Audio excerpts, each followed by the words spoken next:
नमस्कार, news India देख रहे हैं आप। मैं हूं आपके साथ सुचित्रा गुप्ता। ऑपरेशन सिंदूर और उसके बाद हुए सीज फायर को लेकर अब सियासी संग्राम शुरू हो चुका है। कांग्रेस नेता राहुल गांधी ने प्रधानमंत्री नरेंद्र मोदी पर अमेरिकी राष्ट्रपति डोनाल्ड ट्रंप के सामने सरेंडर करने का आरोप लगाया।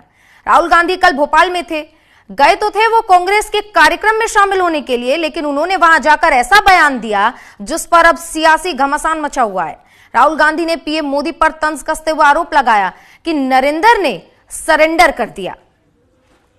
तो वहीं राहुल गांधी का पीएम मोदी पर एक बड़ा निशाना देखने को मिला है। आपको बता दें, भारत और पाकिस्तान सैन्य संघर्ष यानी कि सीज फायर के बाद जो कुछ हो रहा है देश में वो सब देख रहा है। यानी कि ट्रंप पर फोन आया और पीएम मोदी ने सरेंडर कर दिया। भोपाल पहुंचे थे राहुल गांधी और एक बड़ा बयान उन्होंने वहां से दिया। राहुल गांधी भोपाल के दौरे पर थे, जहां उन्होंने भारत पाक सैन्य संघर्ष यानी कि सीज फायर के दौरान अमेरिकी राष्ट्रपति डोनाल्ड ट्रंप का फोन आया और पीएम ने तुरंत आत्मसमर्पण कर दिया, ऐसा बयान दिया। तो आइए पहले वो सुनवाते हैं कि राहुल गांधी ने क्या कुछ कहा है।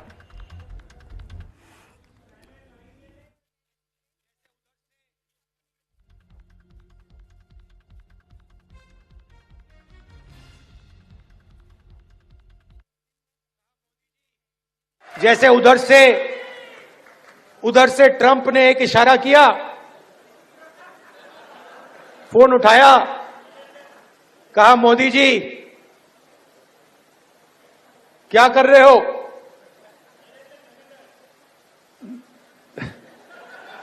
नरेंद्र सरेंडर, और जी हजूर करके नरेंद्र मोदी जी ने ट्रंप के इशारे का पालन किया। जैसे उधर से ट्रंप ने एक इशारा किया, फोन उठाया,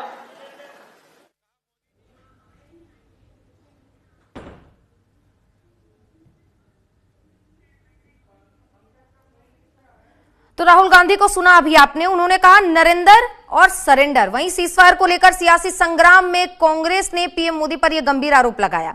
पीएम मोदी ने ट्रंप के दबाव में आकर सरेंडर किया है। सीजफायर को लेकर सियासी संग्राम जारी है। इसी बीच कांग्रेस ने पीएम मोदी पर ट्रंप के दबाव में सरेंडर का आरोप लगाया।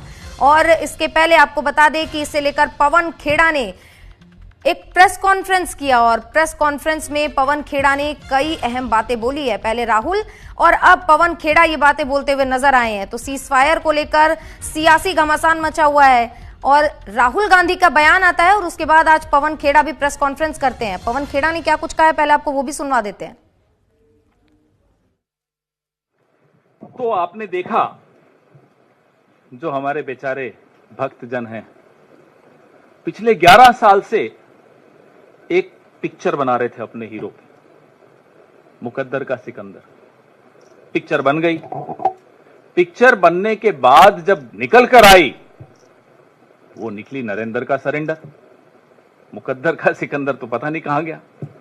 और नरेंद्र का सरेंडर जो आप बार बार देखते हैं, भक्तों को अब जाकर दिख रहा है। कई भक्त अब बेचारे हताश भी हो गए, निराश भी हो गए, सोशल मीडिया से दूर भी हो गए, व्हाट्सएप में ग्रुप छोड़ रहे हैं। हमें समझ में आता है उनका दर्द। देखिए, बहादुरी जो होती है ना, इंसान के चरित्र में होती है।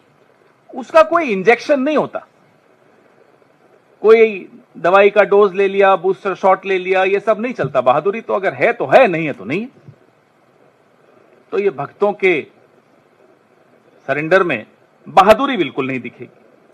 कायरता का इतिहास इनका अपना, खुद इनके संगठन का खुद।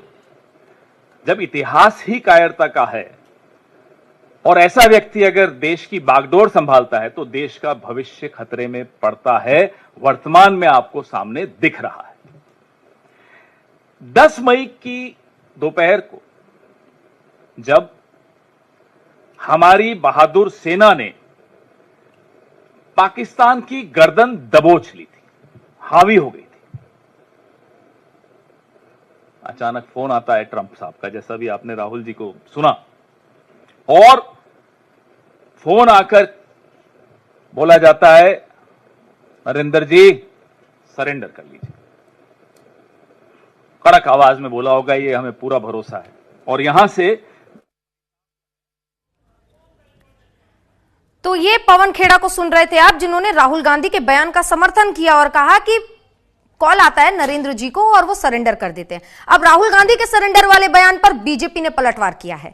सरेंडर तो कांग्रेस ने किया था, ऐसा बीजेपी कहती हुई नजर आई। कांग्रेस को उसका इतिहास बताया। राहुल गांधी ने भोपाल में जो कहा, प्रधानमंत्री नरेंद्र मोदी ने ट्रंप के इशारे पर सरेंडर कर दिया, तो उधर बीजेपी कांग्रेस को इतिहास बताने पर उतर आई और समझा रही है कि सरेंडर हमने नहीं बल्कि कांग्रेस ने किया था। तो अब एक तरफ भारतीय सेना का या तो शौर्य देख लीजिए और या फिर भारत की राजनीति जो एक दूसरे पर वार पलटवार करने में लगी हुई है।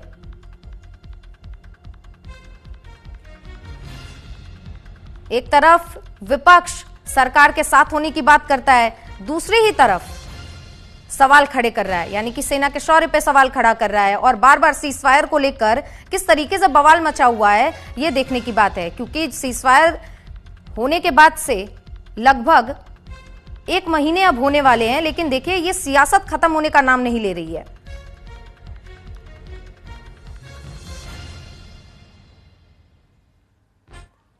छोड़िए, मार्च 2023 राहुल गांधी विदेश में जाते हैं और कहते हैं why the defenders of democracy America and Europe are silent over what is happening in democracy in India, they are not interfering. यह था सीधा सरेंडर।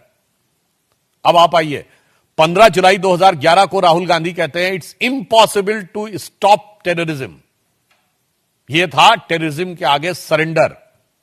26/11 के मात्र 9 महीने बाद जुलाई 2009 में पाकिस्तान के साथ उस समय की सरकार, मनमोहन सिंह की सरकार, एक neutral destination, again I am री एम्फसाइजिंग, न्यूट्रल डेस्टिनेशन शर्म एल शेख में ज्वाइंट डिक्लेरेशन साइन करती है और वो कहती है टेररिज्म से कंपोजिट डायलॉग प्रभावित नहीं होगा।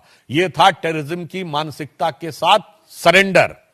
1996 में आपने मोस्ट फेवरेट नेशन का स्टेटस दिया, यह था उनके साथ सरेंडर। अब आप आइए, 1971 में 93,000 प्रिजनर ऑफ वॉर थे, फिर भी पीओके नहीं निगोशिएट किया। अरे लेना तो छोड़िए, निगोशिएट नहीं किया। यह क्या था, 13,000 किलोमीटर हमारा पंजाब और सिंध का हमारे पास थे, वो छोड़ दिया। यह था शिमला में सरेंडर। और यह मैं हवा में नहीं बोल रहा हूं, बेनजीर भुट्टो ने अपनी किताब डॉटर ऑफ द ईस्ट में लिखा है कि जब वो शिमला समझौते के बाद रावलपिंडी पहुंचे तो उनके और उनके पिताजी का इस गर्म जोशी से स्वागत हुआ कि जंग हारने के बाद वो डिप्लोमेसी में सब कुछ जीत के आ गए। I am quoting the book of Benazir Bhutto. अब आइए, 1965 एक न्यूट्रल डेस्टिनेशन ताशकंद में समझौता होता है और हम लाहौर से केवल 20 किलोमीटर तक पहुंच गए थे वो, और हाजी पीर का दर्रा जिसके लिए वीर अब्दुल हमीद जैसे कितने शहीदों ने बलिदान दिया, वो सरेंडर कर दिया। मार्च 2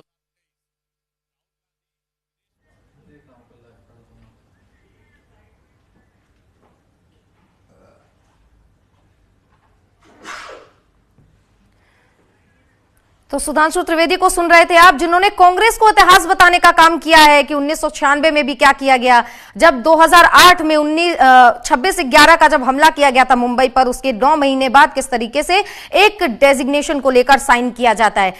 लगातार इस पर लेकर सियासत तो हो ही रही है, लेकिन इस बीच एक सवाल जो बार बार निकलकर सामने आ रहा है कि क्या यह सही समय है, क्योंकि राहुल गांधी विपक्ष के अहम चेहरे माने जाते हैं, विपक्ष का अहम रोल अदा करते हैं। ऐसे में राहुल गांधी का यह सवाल बार बार उठाना और बार बार एक ही चीज को लेकर बैठना पूरे देश के लिए। और हमारे साथ इस पूरे मुद्दे को लेकर चर्चा करने के लिए कनिका कटियार हमारे साथ जुड़ गई हैं।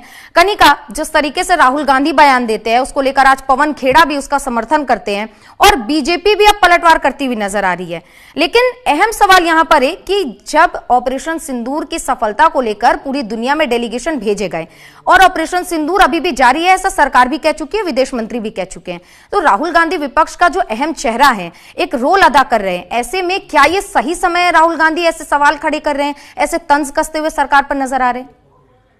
देखिए, बिल्कुल ऑपरेशन सिंदूर को जिस तरह से सरकार ने अंजाम दिया, उसके बाद डोनाल्ड ट्रंप का जो बयान आया, उसके बाद कांग्रेस पार्टी को यह मौका मिला कि वो डोनाल्ड ट्रंप के मामले को उठाए। और सवाल ये राहुल गांधी इसलिए बार बार उठा रहे क्योंकि डोनाल्ड ट्रंप ने 12 बार अपनी स्पीच में कहा कि उन्होंने सीज फायर करवाया इंडिया और पाकिस्तान के बीच में, और कहीं ना कहीं ट्रेड को लेकर जो है भारत को सीज फायर करने पे कहीं ना कहीं एग्रीमेंट करना पड़ा। तो जो ट्रेड का मामला डोनाल्ड ट्रंप ने उठाया, कांग्रेस पार्टी को लगता है कि कहीं ना कहीं विश्व में भारत की छवि जो है वो खराब होती हुई दिख रही है।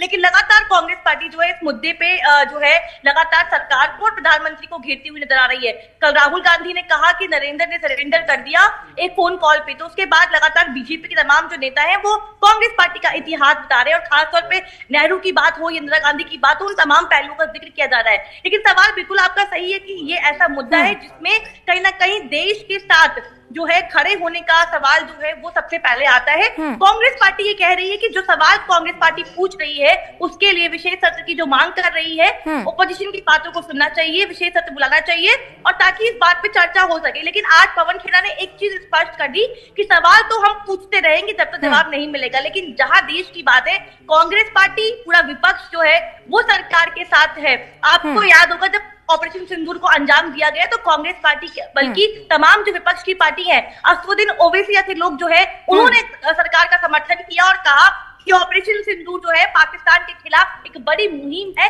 एक बड़ी सफलता है। बिल्कुल कनिका, विपक्ष में राहुल गांधी इस वक्त हाथी के दांत खाने के कुछ और दिखाने के कुछ और वाला काम करे। कनिका, बने रहिएगा।